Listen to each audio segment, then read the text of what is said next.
Warahmatullahi wabarakatuh. Selamat pagi semuanya. Semoga semuanya baik-baik saja ya. Apakah ada yang tidak masuk pada pagi hari ini? Apakah nihil? Alhamdulillah. Baik, kalau begitu kita mulai pelajaran pada pagi hari ini dengan bacaan suratul Fatihah. Berdoa mulai.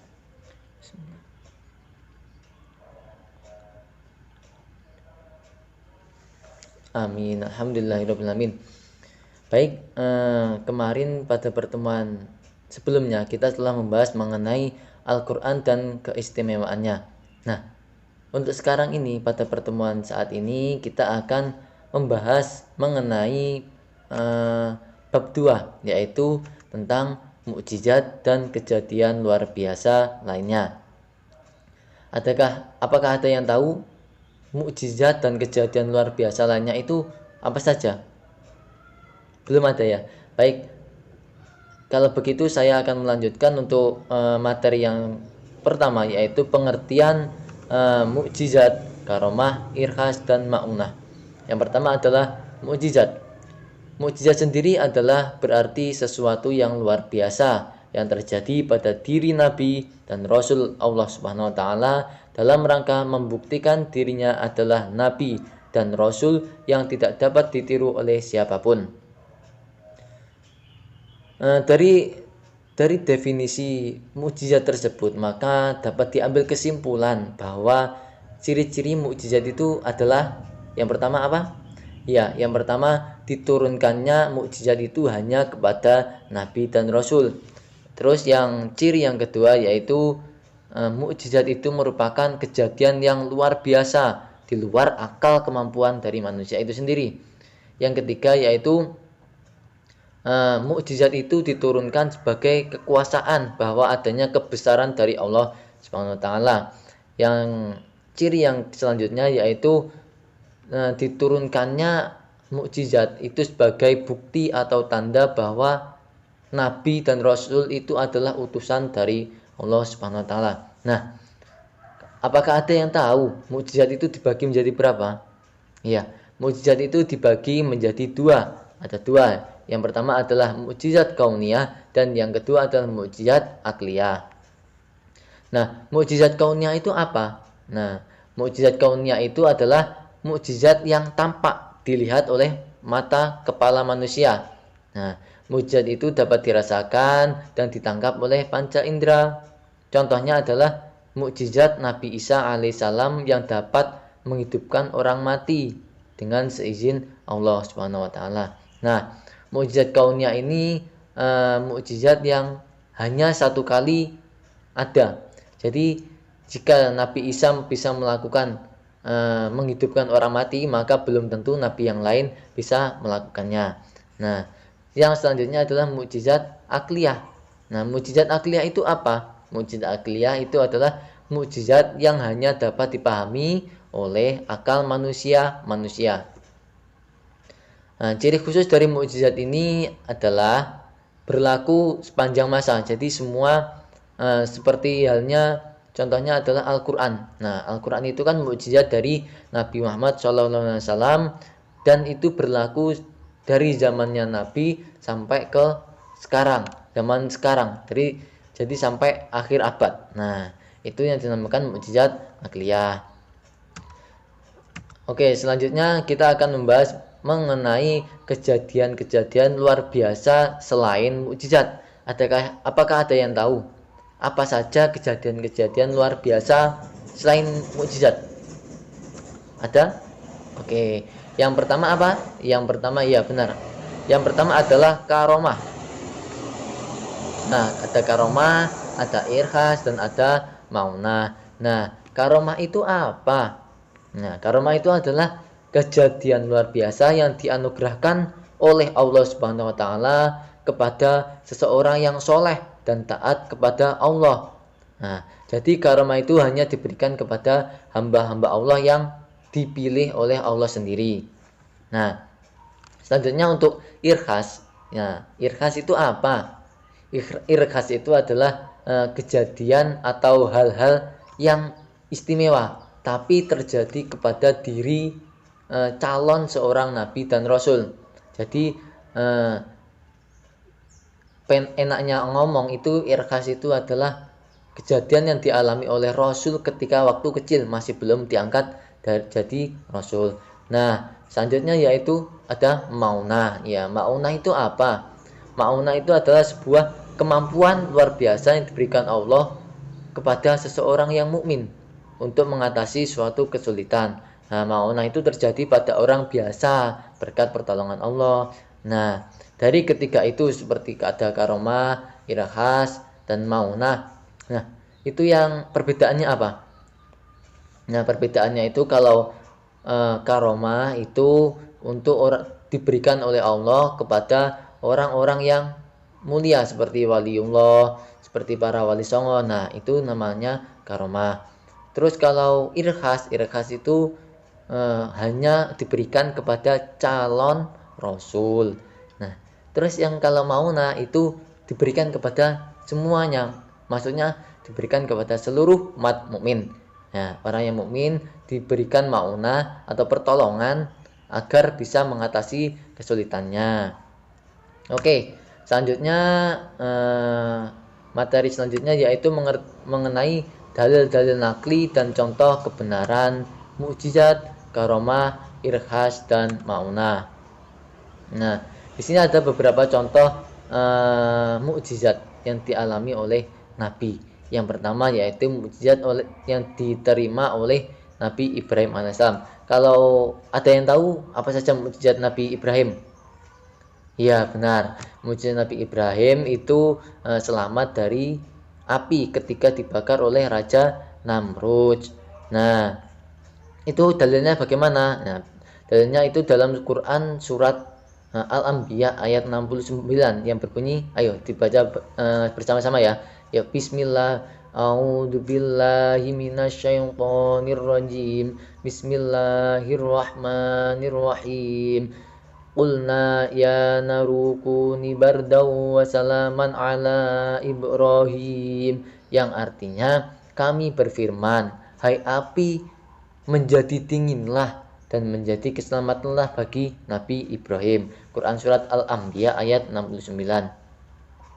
Mukjizat selanjutnya dari Nabi Ibrahim apa? Ya, mukjizat dari Nabi Ibrahim yang selanjutnya yaitu doanya mustajabah. Yaitu jika Nabi Ibrahim memohon atau meminta kepada Allah, itu bisa langsung di mustajabah atau diijabahi oleh Allah. Selanjutnya mukjizat dari Nabi Ibrahim yaitu mimpinya itu yang benar. Ya, contohnya seperti Nabi Ibrahim mimpi ketika disuruh Allah untuk menyembelih Nabi Ismail. Nah, itu mimpinya benar. Selanjutnya, selain Nabi Ibrahim juga ada Nabi Musa yang menerima mukjizat. Apa saja mukjizat Nabi Musa? Ada yang tahu? Ya, mukjizat dari Nabi Musa yaitu yang pertama adalah selamat dari pembunuhan Fir'aun. Nah, ketika Nabi Musa itu menyeberang Laut Merah. Nah, Laut Merah itu dikejar-kejar oleh Fir'aun dan kaum Nabi Musa, dan Nabi Musa itu ingin melarikan diri dan ingin menyeberang. Maka ketika itu Nabi Musa memukul tongkatnya ke Laut Merah dan seketika air laut itu membelah seperti jalan. Nah, itu adalah apa ya? Mukjizat dari Nabi Musa. Selanjutnya tongkatnya Nabi Musa itu bisa berubah menjadi ular ketika pada kerajaan Raja Fir'aun itu beradu sihir. Nah, jadi ular dari tongkatnya Nabi Musa itu memakan seluruh ular-ular sihir dari kaumnya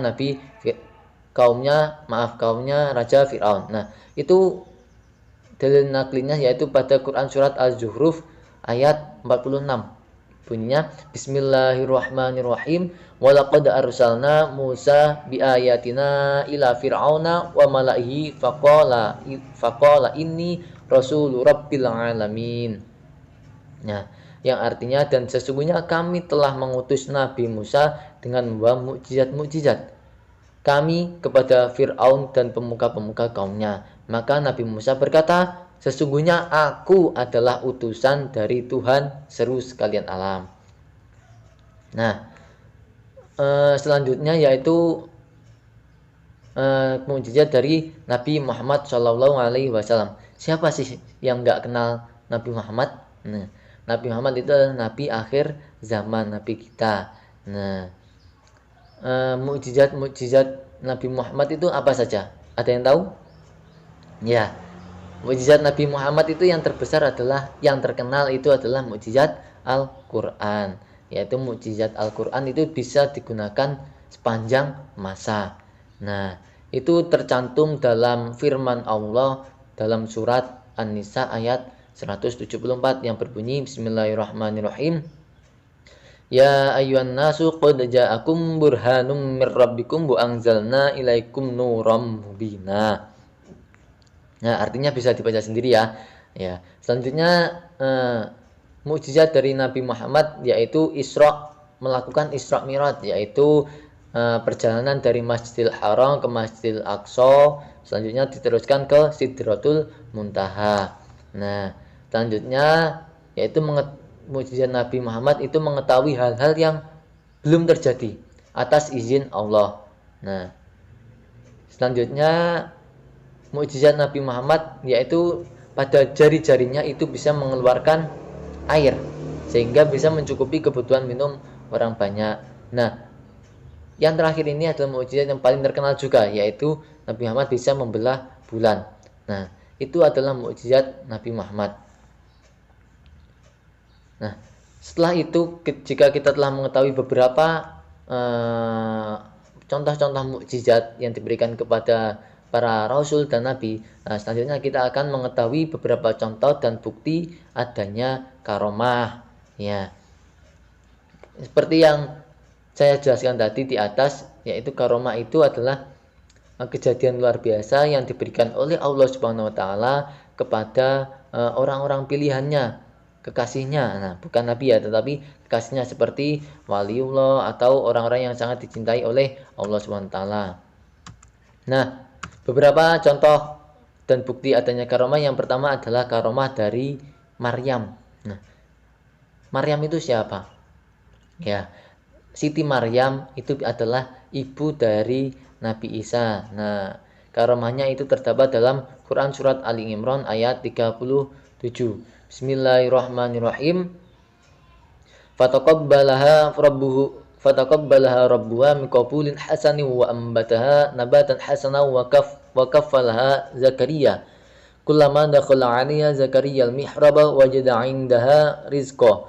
Qala ya Maryamu anna laki hadza? Qalat huwa min 'indillah innallaha yarzuqu man yasha'u bighairi hisab. Nah, itu artinya adalah maka Tuhannya menerimanya sebagai nazar dengan penerimaan yang baik dan mendidiknya dengan pendidikan yang baik, dan Allah menjadikan Zakaria pemeliharanya. Setiap Zakaria masuk untuk menemui Maryam di mihrab, ia dapati makanan di sisinya. Zakaria berkata, "Hai Maryam, dari mana kamu memperoleh makanan ini?" Maryam juga menjawab, "Makanan ini dari sisi Allah. Sesungguhnya Allah memberi rezeki kepada siapa yang dikehendakinya tanpa hisab." Nah, karomah yang kedua yaitu karomah yang diberikan kepada Ashabul Kahfi. Nah, Ashabul Kahfi ini adalah sahabat-sahabat yang tertidur di dalam goa. Nah, penghuni gua. Nah, kisah tersebut diagungkan dalam Quran surat Al-Kahfi ayat 25. Bismillahirrahmanirrahim. Walabithu fi kahfihim salasami'atin sina wa azdadu tis'ah, yang artinya dan mereka tinggal dalam gua mereka 300 tahun dan ditambah 9 tahun lagi. Nah, karomah yang ketiga yaitu diberikan kepada Dzulqarnain, yaitu seorang raja yang solih yang Allah nyatakan dalam surat Al-Kahfi ayat 84. Bismillahirrahmanirrahim. Inna makanna lahu fil ardi wa atainahu min kulli syai'in sababa. Yang artinya sesungguhnya kami telah memberikan kekuasaan kepadanya di muka bumi dan kami telah memberikan kepadanya jalan untuk mencapai segala sesuatu. Nah, Selanjutnya yaitu karomah yang diberikan kepada para wali Allah. Nah, para wali Allah itu adalah orang yang sangat disayangi dan dikasihi oleh Allah. Bagaimana firman-Nya dalam Quran surat Yunus, yaitu Bismillahirrahmanirrahim. Ala inna awliya Allah la khaufun 'alaihim wa la hum yahzanun. Yang artinya, ingatlah, wali-wali Allah itu tidak ada rasa takut pada mereka dan mereka tidak bersedih hati. Baik, selanjutnya yaitu materi tentang beberapa contoh irhas. Nah, beberapa contoh irhas yaitu yang pertama, irhas diberikan oleh Allah kepada calon nabi. Nah, seperti halnya peristiwa sebelum kelahiran Nabi Muhammad SAW, yakni kegagalan tentang Abraha menghancurkan Ka'bah. Selanjutnya peristiwa saat lahirnya Nabi, yaitu terjadinya gempa hebat di negara Persia. Nah, selanjutnya peristiwa ketika masa kanak-kanaknya Nabi, yaitu ketika Nabi dadanya dibedah oleh dua malaikat ketika ia masih dalam asuhannya Halimah Sa'diyah. Selanjutnya peristiwa masa remaja sampai menjelang diangkatnya menjadi Rasul. Dalam perjalanan dagangnya ke negeri Syam, Nabi Muhammad SAW selalu dinaungi awan yang teduh, sehingga perjalanan Nabi Muhammad tidak merasakan panas. Nah, selain Nabi Muhammad, contoh irhas juga terdapat pada bayi Nabi Isa. Bayi Nabi Isa itu dapat berbicara. Nah, bayi Nabi Ismail juga mendapatkan irhas, yaitu menendang tanah sehingga muncul pancuran air Zam-Zam. Nah, selanjutnya yaitu bayi Nabi Musa selamat sampai istana Fir'aun meskipun dihanyutkan di sungai Nil. Nah, berikut adalah selanjutnya dalil yang menunjukkan maunah Allah Subhanahu wa taala. Nah, di antara dalil-dalil adanya maunah yang diberikan Allah kepada hamba-hambanya, yaitu terdapat dalam Quran surat Al-Maidah ayat 120. Bismillahirrahmanirrahim. Lillahi mulkus samawati wal ardi wa ma fihin wa huwa ala kulli syai'in qadir. Yang artinya, kepunyaan Allah lah kerajaan langit dan bumi dan apa yang ada di dalamnya, dan Dia Maha Kuasa atas segala sesuatunya. Contoh dari maunah yaitu adalah contohnya seperti ini. Seorang nenek yang terkurung dalam rumah yang terbakar. Nah, nenek tersebut tiba-tiba dapat membobol tembok yang kokoh dan selamat dari bahaya.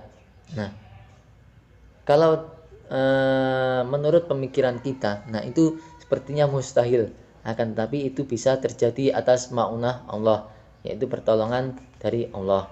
Nah, kita telah mengetahui contoh-contoh dari mukjizat, ada contoh dari karomah, irhas, dan maunah. Nah, selanjutnya untuk materi bab ini yang terakhir yaitu mengenai hikmah adanya mukjizat, karomah, irhas, dan maunah. Mungkin ada yang bisa menyebutkan hikmahnya? Ya. Oke, saya bacakan ya. Yang pertama, hikmah dari adanya mukjizat, karomah, irhas, dan maunah yang pertama adalah melemahkan dan mengalahkan alasan, usaha, dan tipu daya orang-orang yang telah menentang dakwah Rasul. Jadi ketika ada dakwah Rasul, pasti ada yang menentangnya. Nah, dengan adanya mukjizat maka orang-orang yang menentang tersebut kalah karena ada bukti dari kenabian. Nah, selanjutnya yaitu bagi yang telah percaya kepada kenabian, maka mukjizat akan berfungsi untuk memperkuat iman seseorang. Nah, dengan adanya mukjizat maka orang akan menjadi lebih yakin bahwa bahwa kekuasaan Allah itu ada. Semuanya itu berdasarkan pada kekuasaan Allah. Bukti yang selanjutnya, hikmah yang selanjutnya yaitu membuktikan kebenaran Rasul yang diutus Allah dan ajaran-ajarannya. Nah, dengan adanya mukjizat maka itu sudah membenarkan bukti benar bahwa Rasul itu adalah utusan Allah dan ajaran-ajarannya itu juga dari Allah. Nah, selanjutnya adalah mempertebal iman kepada Allah, terus sebagai bukti kebenaran Rasul diutus. Nah, digunakan juga untuk mendekatkan diri kepada Allah, tidak takut akan kesulitan, sebagai bukti kebenaran Rasul yang diutus, sebagai azab atau siksa bagi orang-orang kafir yang telah mengingkari adanya kekuasaan Allah. Nah, mungkin cukup sekian yang dapat saya sampaikan. Nanti di akhir di akhir pembelajaran nanti saya akan memberikan sedikit video animasi ya. Nah, itu bisa dipelajari sebagai tambahan materi ya. Nah, begitu. Kalau begitu kurang lebihnya mohon maaf. Kita akhiri pelajaran pada hari ini dengan bacaan alhamdulillah. Alhamdulillahirabbil alamin. Wassalamualaikum warahmatullahi wabarakatuh. Yang namanya mukjizat adalah kejadian atau perkara luar biasa yang terjadi atas kehendak Allah untuk membuktikan kebenaran risalah yang dibawa para nabi. Pada zaman nabi terdahulu, peristiwa besar di luar akal manusia kerap terjadi demi membuat para kaum yang musyrik percaya akan kebenaran Allah. Peristiwa laut terbelah zaman Nabi Musa. Ketika Nabi Musa dan kaumnya melarikan diri dari kejaran tentara Fir'aun, Allah memberikan mukjizat kepada Nabi Musa untuk mampu membelah Laut Merah. Dengan memukulkan tongkatnya, laut pun terbelah sehingga umat Nabi Musa bisa melaluinya. Saat ia dan umatnya berhasil sampai ke tepi pantai, seluruh pasukan Fir'aun yang berada di tengah laut kemudian ditenggelamkan, termasuk sang Raja Mesir sendiri yang diyakini adalah Fir'aun Ramses II. Fenomena laut terbelah tidak akan mungkin terjadi ya jika ditilik dari ilmu sains, tapi karena kebesaran Allah, peristiwa alam sebesar itu bisa-bisa saja terjadi. Terangnya langit ketika Nabi Muhammad SAW dilahirkan. Saat malam dilahirkannya Nabi Muhammad SAW, Allah menampakkan tanda-tanda kelahiran Nabi terakhir di langit. Ketika itu kondisi langit sangat terang dan dipenuhi bintang-bintang yang berkilau. Para ahli kitab bahkan mengatakan terlihat bintang besar bercahaya yang seolah menyinari rumah Nabi Muhammad. Wah, luar biasa menakjubkan ya Topers. Nabi Isa menghidupkan orang yang sudah meninggal dunia. Orang yang sudah wafat tidak akan mungkin bisa hidup kembali ya, itu semestinya Topers. Tapi pada masa Nabi Isa, beliau diberikan mukjizat untuk mampu menghidupkan kembali orang yang sudah meninggal dunia. Dan ini tentunya atas izin Allah. Karena mukjizat tersebut, umat Yahudi dan bangsa Romawi menganggapnya sebagai anak Tuhan. Kemudian Nabi Isa membenarkan pernyataan tersebut. Dan beliau mengatakan bahwa dirinya adalah utusannya, bukan putranya. Dan menurut ajaran Islam, kelak ia akan datang pada akhir zaman dan akan membantah semua pernyataan tersebut.